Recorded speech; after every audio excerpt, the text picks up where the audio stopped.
Happy Monday, everybody, and welcome back to Brown Bag Bets, powered by BetSperts. We are your daily dose of quick hit handicapping and sports betting picks. I'm Alex Christensen, and joining me, as always, on a Monday morning, beautiful and blue, Mr. Andy Molitor. Scott Piercy, rough weekend for him. Take care of your feet, people. Blisters are real, but you apparently had a head-to-head matchup that had an interesting finish. Yeah, that's what I love. I've talked about this numerous times about the 3M. Great stretch of ending holes, depending on which side of you end of it on. So, yeah, Mav McNeely shot a 9 on the final hole, the 72nd hole, where he was up 2 in a matchup, ended up down a couple. So, God bless the 18th at the 3M. It's a trying. Anyone who watched the end, I mean, Finau put it off the backboard and almost went in the water. Like shit, that 17th it's an easy hole, but if you overshoot it, it can come hard off that backstop and go in the water. I've It seen was that. windy, too. The And it was 17th was windy. tough. But put the Well, ball in the water on 18, Tony. Like, the 16th. why do you have a driver in your hand there? His caddy should have tackled him. Well, that's the thing is on the 17th, there's a body of water that while Tony's walking across the bridge to go find his ball on the green, you could just take that driver and throw it in the water. You have sponsors. You can get a new one next week. Hey, we needed to get that regripped anyway. But yeah, hitting driver there, especially last year, Cam Champ had a couple strokes lead, and his caddy let him hit driver two, double miss into the woods. I mean, he almost hit there's like a village of food trucks that he was aiming right at apparently somehow. And I mean, that was a clutch par by him. But there were people who had eagle putts on 17 that weren't that far behind. So I mean, a birdie putt would have been better. But it was an exciting golf tournament. Congrats to Tony Finau. I know a bunch of us got on some late Finau or some Finau props or anti-Piercy everything just because he was blistered up. And also, he's Scott Piercy. You can't expect him to do it that long. This is a fun 3M indeed. And we're on to Detroit Golf City.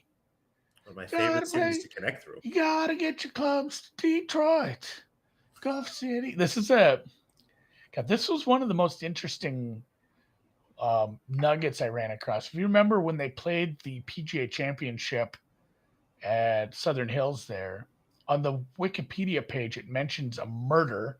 For Whitey Bulger's crew had murdered someone in the parking lot of that golf course, like way back, which was a weird one. This was highlight guy. Like trouble, like golf has this hoity-toity look to it, but it has a troubling history. And this was another one too, where it's like, hey, here's a golf course that wasn't integrated until the 80s. It's like, Jesus Christ, guys, what were we doing? It makes me feel bad about just everything that's happened in history. But regardless, it is an integrated golf course now up here in Detroit. And so yeah, good for them. You guys did it with clean running water. Yeah, I don't know about the running water, but it isn't a bad course. It is a rough stretch in the schedule. Wyndham's pretty good next week, but there's some decent names. We'll see if Finau remains. I think he has to with some sponsorship stuff. We'll see if he remains. Griot did pull out this morning. Homa seems like he wants to play. I know he needs to. And some of these guys can make a lot of money if they can solidify spots in the top 30. So they can play 3 weeks in a row during the playoffs and make a shitload in the tour finals. So, I mean, it's not like, oh, these are crap events I don't want to play. Like, getting some extra FedEx points will make a big difference to your pocketbook if you can end up in the tour finals where it's a no-cut event where everyone just gets a giant check at the end and they all laugh as they carpool down to the bank. But, yeah, Cantlay's here. Finau is coming off a win, maybe here. Zal returning. Cam Young, after a nice showing over at the Open. Max Homa with a couple wins this year. Cam Davis, a guy who was pretty popular a couple weeks ago as well, and I think last week, but a lot of people had him in their outright cards. And then Kevin Kisner's here. He's the defending champ from next week's event. I don't know if it's more of a warm-up. I'm not sure if anyone has any anecdotal evidence of like, hey, he's the defending champ of the tournament next week. Like, does he care as much about this week? Is it like look ahead? I'm trying hard to like get warmed up so I can defend at Wyndham. Adam Scott, Thigala, Davis Riley, Keegan, all at the top of the board. So a great field, but decent. I haven't dug too Fun deep into names. it yet. Ron stayed up late last night at PGA Splits 101 putting together a Detroit because he's moving to Detroit, which is weird. It's I know he's not going to get to go to the tournament. He's so busy getting all his stuff moved from well into the evening. It looks like that was preview or published at like 4 a.m. So Detroit preview is up on betspurtsgolf.com. You can go check that out. Again, still running that $1 a month promotion. If nothing else, like you're going to get for $1 a month, you get all his in-depth previews that you can take a look at over on the site. So check that out. That's once I get off this and after a couple meetings, that'll be one of my first steps is to read up on this course, try to remember exactly what it's all about. I'm not as in depth on this one as I am on the 3M for sure. I We'll have don't some remember this bets tournament. tomorrow. Did they play this last year? Yeah. No, Okay. it's a tournament they have every year. So we'll get into it once I get a little more info. I'll have some picks tomorrow on the show. I will be on the show tomorrow. Real quick, just to mention, tomorrow's show will start a half hour later, just to facilitate some things. And that means I will be on a Tuesday. It'll be Matt and I. So I'll have some golf picks for you tomorrow. But tennis goes on, the beat goes on, and I make this joke all the time, and it just never works because it's like, oh no, that's actually in like Italy. This is Eastern Europe.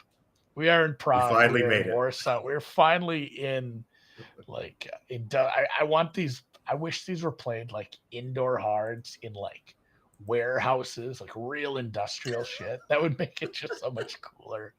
Like with like armed guards and stuff. I don't know. I'm just like picturing. I mean, these are like scenes out of like Bloodsport, I guess. In my Wherever like head. Ivan Drago's son was training. Yes, like I want these in warehouses. They are not. They're actually lovely. I mean, if you go watch any of this, these are all lovely venues. They have these tournaments at. So Warsaw and Prague, and by Prague I mean Prague. You got some nasty underdogs again.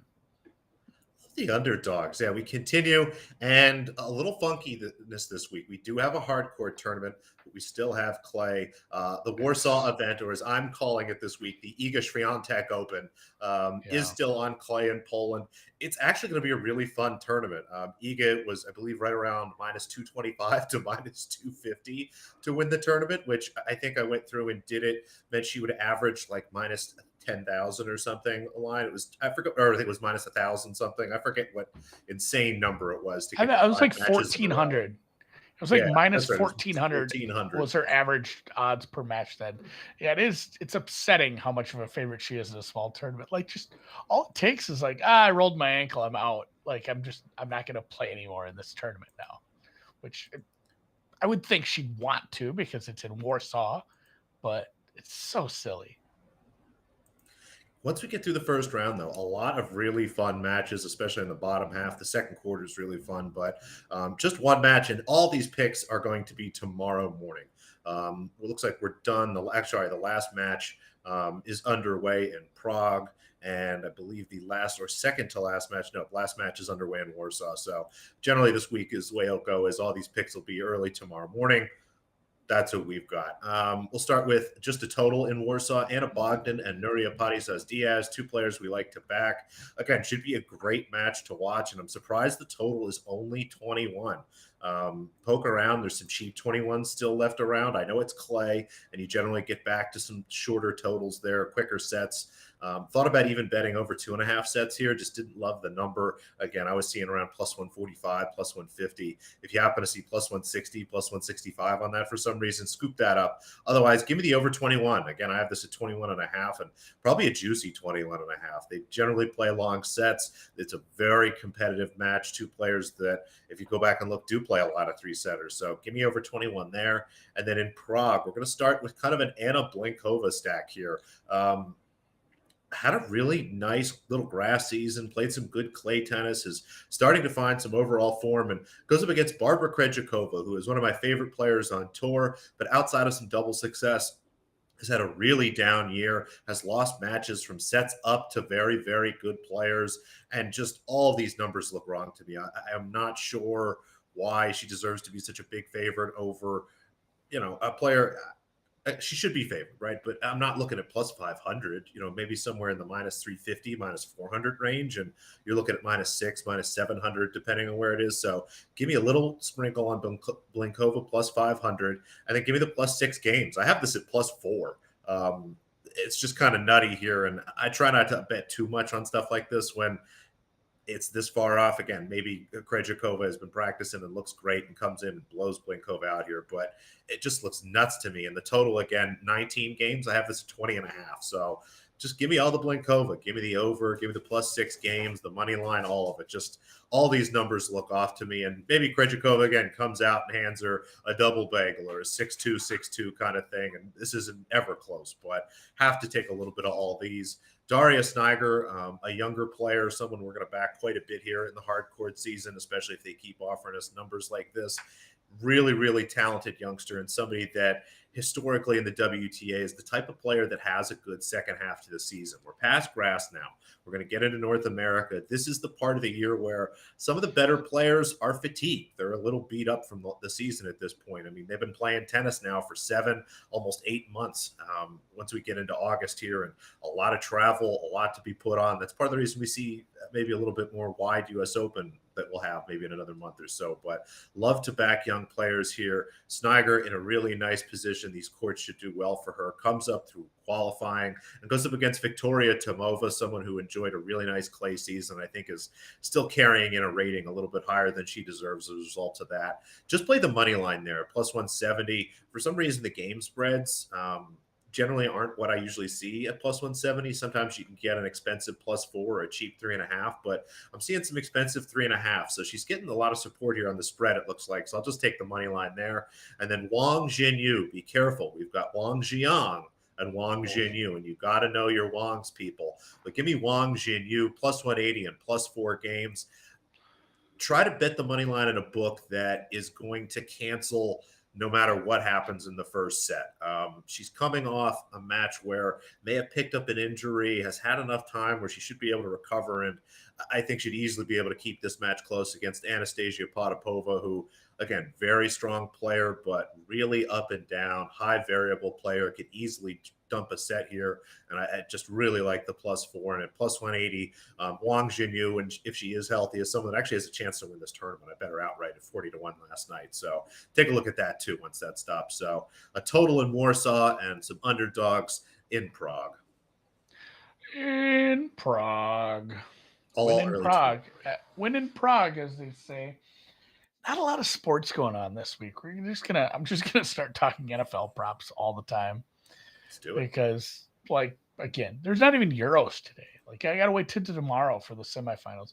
There's only they don't have a third place match apparently, so there's only 3 Euros matches left. Even though it was a very, let's talk about the Euros quick. Even though I didn't put it on the rundown. Apparently, next time any of these events, when we get to the first round of knockouts, I'm just gonna bet the favorite combined with the under. My God, they couldn't put anything in the goal. Like the XG for the Sweden match, which was 1-0, was like 3 to 2.5. Like it was like expected to have 5 goals in that, and all they had was 1 with like 90 at the 92nd minute. It was very, very tough to watch all those high leverage chances go to waste. But my English outright got through. My Swedish semifinal made it there. So some of the the futures I bet did well, are doing okay. But boy, it was a rough quarterfinals for Andy Molitor. I'll tell you that much. And maybe I'm happy for it to be almost over. So 3 more matches. I'm still on the right side of 0. And if you count some of my futures in there, I'm up a couple units. So I'll live with that. But yeah, Euros are tomorrow. NFL is forever. And again, I'm not gonna like highly promote this because I like that it's kind of a smaller community, but some randos, and I hate calling them randos because I love you guys. Anyone who watches anything I do and gets involved in the YouTube chat is great, but some people who every week apparently had very understanding jobs, or in the evenings definitely weren't working, because even when we would do deep dives during the day, these guys were there. And they were always in the comments, and they would get annoyed because they'd be having this side conversation with each other, not even asking questions of Drew and I. And then when we'd kill the stream at the end, they couldn't talk anymore. So like eventually one of them brought up like we should have like a chat or something, and some guy just started a Discord. So it's the deep dive Discord, but it's again I did nothing to it. I wasn't even in it for the first month. I'm like, oh, I should go join that, see what they're up to. Make sure they're not besmirching the brand. But there's some sharp cookies in there. There's always some good conversations, and they got to talking about Matt Ryan this morning and how, we've talked about this with Tua. We said, hey, Tua's mechanics are a lot different when he's not getting murdered because his offensive line stinks out loud. And the Falcons were a bad team last year, especially up front. Matt Ryan was constantly under duress. He may not have the big arm. He may not have ever really had a big arm, but he doesn't have the big arm he had when he was younger. But it was still a big problem in front of him, and he was under duress. A lot of his bad decision making was due to constant pressure. He's about to go play in a much better situation indoors with a good offensive line, good skill position players, probably a more experienced coaching staff, a better coach, and they're very live and they're favorites to win their division.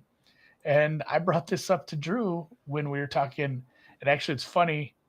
I said this a long time ago, and it was not Matt Ryan. I said, you know what? You know who looks good in Indianapolis? Kirk Cousins. I said Kirk Cousins behind that offensive line puts up a huge year.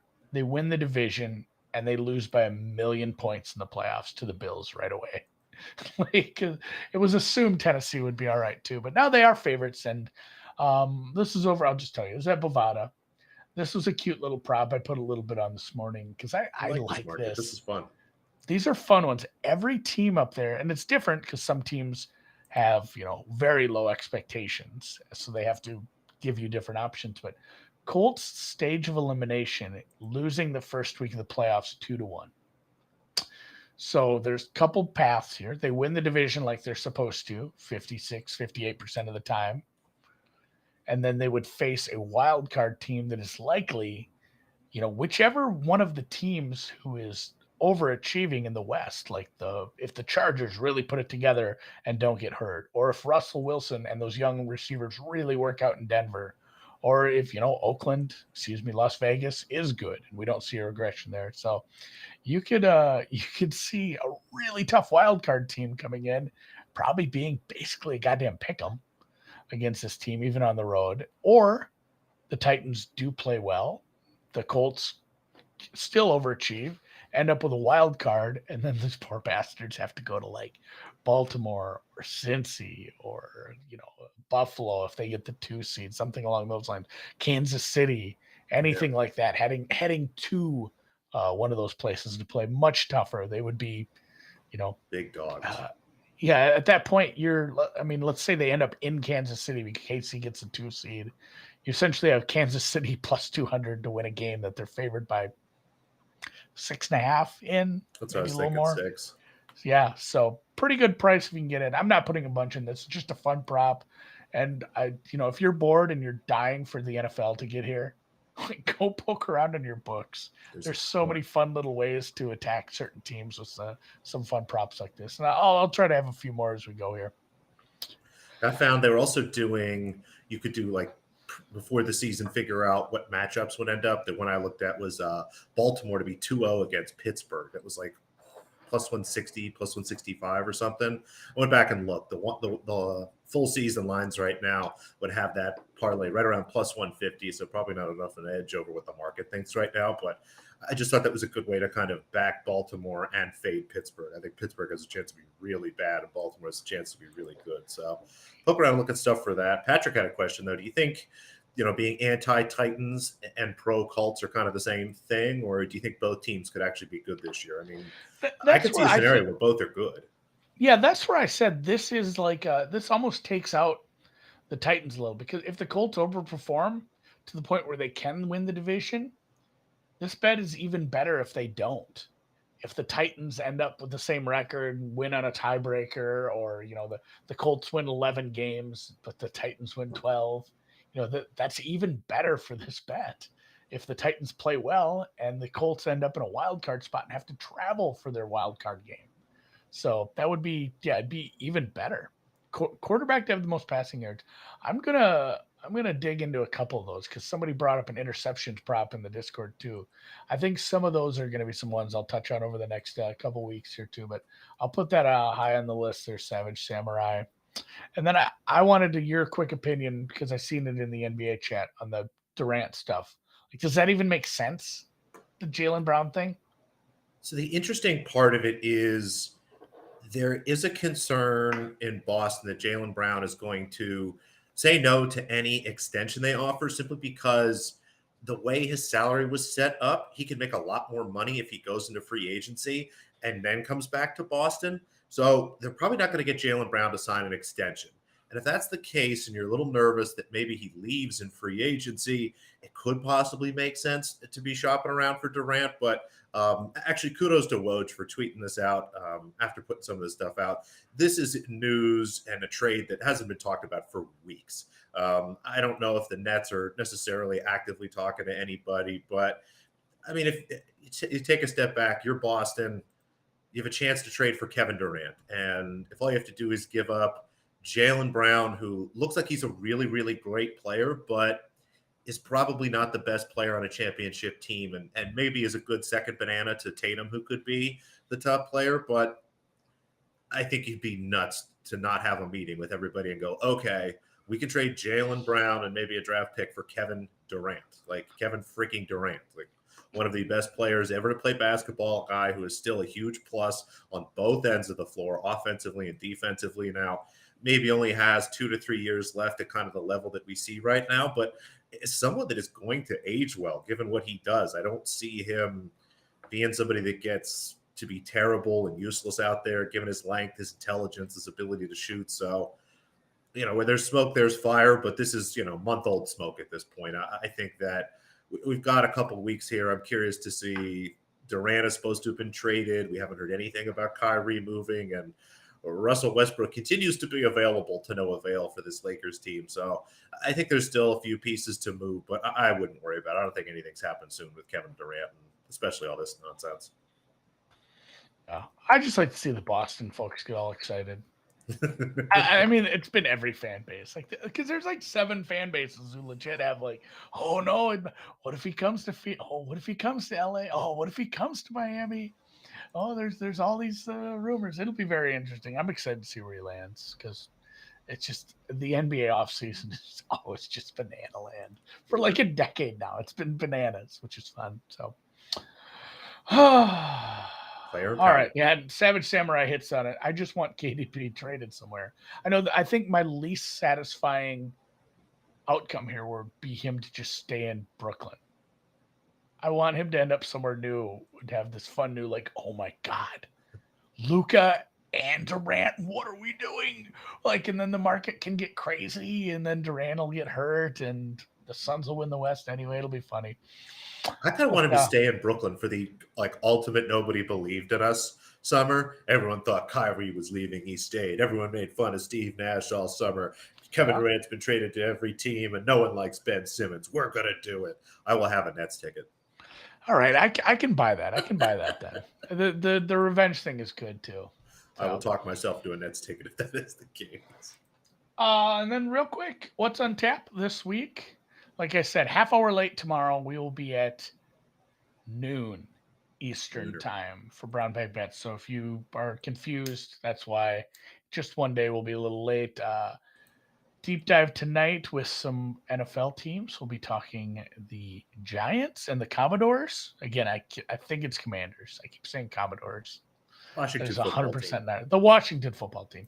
A couple of football teams will be previewing tonight on the YouTube channel. And as a surprise for anyone who watches any of the golf content, like I said, Ron is traveling to move this week, and our other DFS guy, Byron, is riding his bike across Iowa, which is a thing people do at Ragbri. And I am dangerously close to getting Link Calhoun back on a show. It might be a late night Tuesday thing because that guy only operates like a vampire, but I'm going to just put it out there on the show to make him feel like he has to now. So do we know if he's home safe or is he still at the casino? I think he did make it back to Houston. That's But we did have Tony Finau as our one and done in the big one this week. So I said, I'm kind of superstitious about this shit. You might have to go to Lake Charles every week until the playoffs are over now. So there's a lot of things to be discussed. So there will be a possibility of some link. And if you like that, hit a thumbs up. We'll catch you here tomorrow at a different time.